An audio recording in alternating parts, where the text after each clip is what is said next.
Welcome to video 11.3. Today we're going to be talking about graphing quadratics. So how do we graph our parabolas? Well, when we graph our parabolas, we're going to do the things that we've already talked about. We're going to start by finding the axis of symmetry because that's going to show us the important part of the graph that we need to make sure we show. Because if we only show, say for example, where the graph is going downward, that won't show a parabola. It might just look like a line or even an exponential function. So we have to make sure that we see that part where it starts turning around and going the other direction. So we do that by finding the axis of symmetry.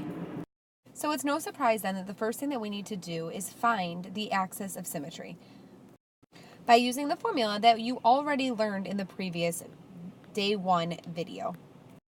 Once we found the axis of symmetry by using the formula, we're going to make a table of values with the axis of symmetry x value in the middle. And that makes sense because if we start at that x value in the middle and we show 3 points that are to the left and 3 points that are to the right, that'll show us the nice U shape that makes the parabola. Then we will plot the points on the graph. So let's start by going through an example. We want to graph the parabola y equals x squared minus 4x. So the first thing that we need to do is find the axis of symmetry using the formula. So let's start by writing the formula down. The formula is x equals negative b over 2a. Well, in order to fill that in, I have to write down what a and b are. So off to the side, I'm going to write down a equals 1 and b equals negative 4. Then I'm going to go to my formula, and where I wrote negative b, I'm going to replace it in the line below with negative 4. So now it becomes negative 4. And 2 times a, I'm going to replace the a with 1, 2 times 1. Then in the next step, I'm going to simplify that to become, so x equals 4 divided by 2, and 4 divided by 2 is 2. So why is that helpful? That's helpful because that tells me that in the middle of my table, I want to make sure that I have the 2 value. So I'm going to write my table, and I'm going to make sure that the 2 goes right in the middle of my table of values. And then I'm going to fill in 3 points above and 3 below. And that's what fits on your screen.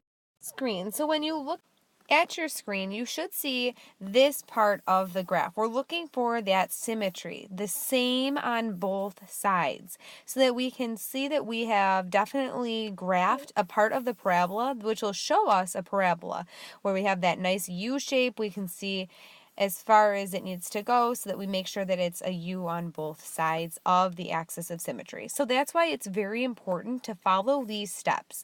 Always show the work to find your axis of symmetry and then use that to fill in your table. When we get that value, like for instance 2, we go count back 3, so 1, 0, negative 1, and up 3, 3, 4, 5, so that we make sure that again we see that nice part of the graph.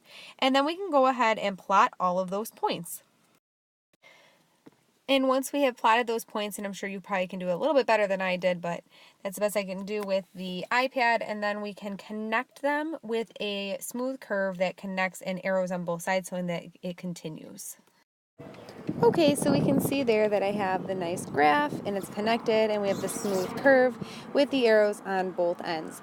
So just remember, whenever you're going through these, you want to make sure that you have the work to show what you've done. You can't just plot the points off of your calculator, otherwise that is an answer with no work. So you have to be sure of that.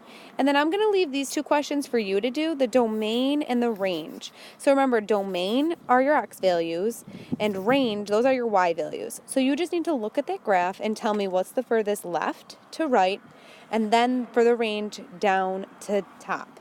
So what's the lowest to the highest? And then you write those in that space. And we'll talk about this more tomorrow. Have a good night.